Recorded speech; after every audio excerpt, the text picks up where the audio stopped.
Today we're changing our needle. So our first step is unthread our needle. Then on the side we're going to take this little black screw here. I'm just going to hold onto the needle with one hand, unscrew with the other, and let our needle drop down. You want to hang on to your needle because otherwise it can just drop straight through the teeth. Take that needle to one side. I have a separate container. I put blunt needles in so that they don't get mixed up. I'm going to take a new needle, and you'll notice on your domestic machines one side has a flat back and the other side is rounded.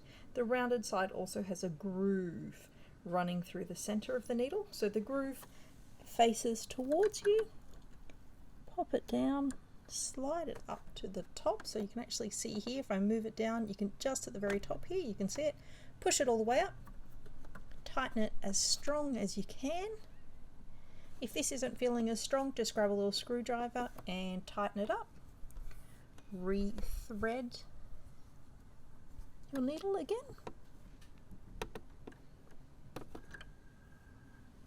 And you're good to go.